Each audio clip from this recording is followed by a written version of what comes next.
15 अगस्त 1947 देश का पहला स्वतंत्रता दिवस।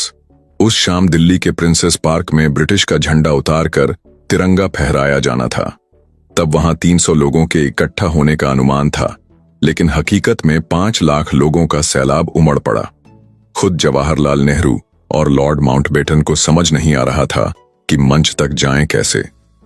पंडित नेहरू को लोगों के कंधों पर चढ़कर मंच तक पहुंचाने की जद्दोजहद करनी पड़ी और माउंटबेटन तो अपनी बग्घी के बाहर से ही नहीं निकल पाए।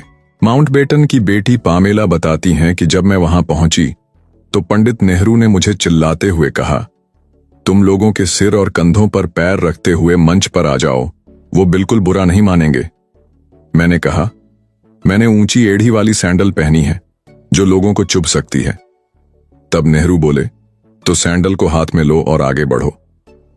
ये कहते हुए नेहरू भी लोगों के ऊपर से होते हुए मंच पर पहुंचे। मैंने भी अपनी सैंडल उतारकर हाथ में ली और इंसानों के सिरों पर जैसे कालीन हो वैसा रखते हुए पहुंची। मैं सरदार पटेल की बेटी मणिबेन पटेल के साथ जाकर खड़ी हो गई। उधर माउंटबेटन की बग्घी लोगों के सैलाब में इतनी बुरी तरह फंस गई थी कि वे उसमें से उतरने की सोच भी नहीं सकते थे। उन्होंने पंडित नेहरू की तरफ देखते हुए चिल्लाकर कहा, लेट्स होस्ट द फ्लैग, यानी चलिए झंडा फहराएं। इसके बाद प्रिंसेस पार्क में भारत का महान तिरंगा फहराया गया और माउंटबेटन ने अपनी बग्घी पर खड़े होकर ही तिरंगे को सलामी दी। इसके बाद कुछ ऐसा हुआ जो अंग्रेजों के 200 सालों के शासन में कभी नहीं हुआ था। भारत की जनता ने पहली बार दिल से किसी अंग्रेज के नाम का जयकारा किया। वो थे लॉर्ड माउंटबेटन। हर तरफ गूंज रहा था, माउंटबेटन की जय, पंडित माउंटबेटन की जय।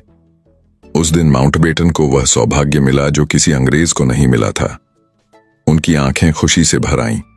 पूरे देश में जय हिंद, जय भारत, भारत माता की जय के नारे गूंज रहे थे जो दुनिया के कोने कोने तक पहुंच गए। द्वितीय विश्व युद्ध में भले ही प्राइम मिनिस्टर विंस्टन चर्चिल ने ब्रिटेन को जीत दिलवाई थी, लेकिन इस जंग में ब्रिटिश साम्राज्य की कमर टूट चुकी थी। दूसरी ओर भारत में आजादी के आंदोलन की रफ्तार तेज हो चुकी थी। नेताजी सुभाष चंद्र बोस की आजाद हिंद फौज जंग के लिए तैयार थी और महात्मा गांधी के नेतृत्व में आंदोलन चरम पर था। नए प्रधानमंत्री रिचर्ड एटली ने कि अगर फरवरी 1947 नहीं दी, ब्रिटेन की हाउस ऑफ कॉमन्स में घोषणा देश से बाहर खदेड़े जाएंगे। 1948 तक भारत को पूरी तरह आजाद कर देंगे। पर हालात तेजी से बिगड़ने लगे। भारत को आजाद करने की जिम्मेदारी आखिरी वायसराय लॉर्ड लुई माउंटबेटन को दी गई थी। शुरुआत में वे साल भर का समय लेना चाहते थे, लेकिन अंग्रेजों के डिवाइड एंड रूल के कारण जात पात के दंगे भड़क उठे थे। राजगोपालाचारी ने उन्हें चेताया कि अगर देर की तो सत्ता ही हाथ से निकल जाएगी। माउंटबेटन ने जल्द आजादी देने का फैसला किया और 3 जून 1947 को प्रेस कॉन्फ्रेंस में घोषणा की कि 15 अगस्त 1947 को भारत को आजादी मिलेगी और भारत पाकिस्तान 2 देश बनेंगे। लंदन में हैरानी थी कि 200 साल बाद सोने की चिड़िया आजाद हो रही है, पर भारत में खुशियों का सैलाब था। सवाल था कि 15 अगस्त को समारोह क्यों नहीं, बल्कि 14 अगस्त की रात से ही क्यों शुरू हुआ। ज्योतिषियों ने 15 अगस्त को अशुभ बताया और 14 अगस्त की रात को शुभ मानते हुए आधी रात को आजादी का समय तय किया। वायसराय लॉर्ड माउंटबेटन ने यह प्रस्ताव स्वीकार किया और 14 अगस्त की रात 11 बजे संसद भवन के सेंट्रल हॉल में स्वतंत्रता दिवस समारोह रखा गया।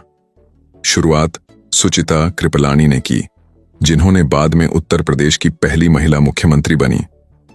पहले अल्लामा इकबाल का गीत सारे जहां से अच्छा और फिर बंकिम चटर्जी का वंदे मातरम गाया गया। ठीक 11 PM पर जवाहरलाल नेहरू ने अपना प्रसिद्ध भाषण ट्रिस्ट विद डेस्टिनी शुरू किया, जिसमें उन्होंने भारत की नियति से किए वादे को पूरा करने की बात कही। नेहरू ने कहा, आधी रात के समय जब दुनिया सो रही होगी, भारत जीवन और स्वतंत्रता के लिए जागेगा। उन्होंने याद दिलाया कि हिंदुस्तान किसी एक मजहब का मुल्क नहीं, बल्कि कई धर्मों और संस्कृतियों का देश है।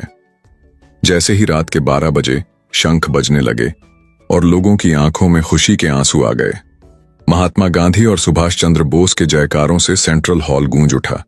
इसके बाद शहीदों की याद में 2 मिनट का मौन रखा गया, जबकि बाहर बारिश और तेज हवा में हजारों लोग क्षण का इंतजार कर रहे थे। से बाहर निकलते ही लोग उन्हें घेरने लगे। वरिष्ठ पत्रकार खुशवंत सिंह के अनुसार, हम सब रो रहे थे और अनजान लोग भी खुशी से एक दूसरे को गले लगा रहे थे। थोड़ी देर बाद नेहरू और राजेंद्र प्रसाद माउंटबेटन को स्वतंत्र भारत के पहले गवर्नर जनरल बनने का निमंत्रण देने पहुंचे। माउंटबेटन ने खुशी खुशी स्वीकार किया, पोर्ट वाइन की बोतल खोली और सभी को परोसी। उन्होंने गिलास उठाकर कहा, टू इंडिया। नेहरू ने उन्हें मंत्रियों के नाम वाला लिफाफा दिया, पर वह खाली था। उस रात दिल्ली की सड़कों पर लोग खुशी से चिल्ला रहे थे। हिंदू, मुसलमान और सिख सभी आजादी का जश्न मना रहे थे। माहौल वैसा था जैसे न्यूयॉर्क के टाइम स्क्वायर पर नए साल की रात हो। यह समारोह सिर्फ दिल्ली में नहीं, बल्कि देश के हर कोने में मनाया गया। मुंबई में मेयर ने ताज होटल में रात्रि भोज दिया। बनारस में एक मुसलमान ने राष्ट्रीय झंडा फहराया। शिलांग में गवर्नर ने 4 युवाओं से, जिनमें हिंदू, मुसलमान और लड़के लड़कियां शामिल थे, झंडा फहरवाया। कुछ लोग संसद भवन के पास ही सो गए। 15 अगस्त की सुबह 8:30 बजे माउंटबेटन ने नेहरू को भारत के पहले प्रधानमंत्री के रूप में शपथ दिलाई। बाहर खड़े लोगों का जोश देखते ही बनता था। शाम 5 बजे इंडिया गेट के पास प्रिंसेस पार्क में माउंटबेटन को तिरंगा फहराना था।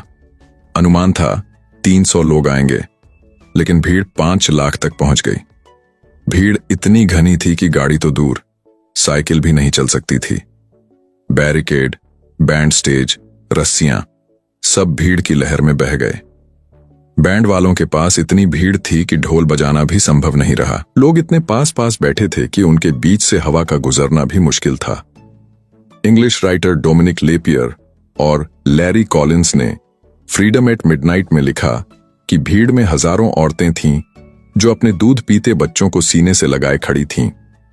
जब भीड़ का धक्का लगता, वे बच्चों को रबर की गेंद की तरह हवा में उछाल देतीं और नीचे गिरने से पहले पकड़ लेतीं। पामेला माउंटबेटन ने यह नजारा देखकर सोचा, हे भगवान, यहां तो बच्चों की बारिश हो रही है। प्रिंसेस पार्क में तिरंगा फहरते देखना किसी भी भारतीय के लिए सौभाग्य था। 200 साल की कड़ी तपस्या के बाद आजादी का झंडा फहराया गया। उसी समय अचानक तेज हवाएं चलीं और तिरंगे के पीछे एक इंद्रधनुष उभर आया, मानो प्रकृति भी भारत की आजादी का जश्न मना रही हो। देश भर में लोग जुलूस निकाल रहे थे, गले लगा रहे थे और खुशी मना रहे थे। लेकिन कुछ इलाकों में बंटवारे का दर्द था। वहां 14 अगस्त की रात खुशियों की नहीं, बल्कि दुख और पीड़ा की रात थी। इसी कारण 15 अगस्त के दिन महात्मा गांधी कहीं भी दिखाई नहीं दिए, न संसद में, न राष्ट्रपति भवन में, न इंडिया गेट पर, न लाल किले पर। 14 अगस्त की रात नेहरू का भाषण उन्होंने नहीं सुना, बल्कि रात 9 बजे ही सो गए। उस समय गांधी जी कोलकाता के बेलिया घाट में हैदरी मंजिल नाम की जर्जर हवेली में ठहरे थे।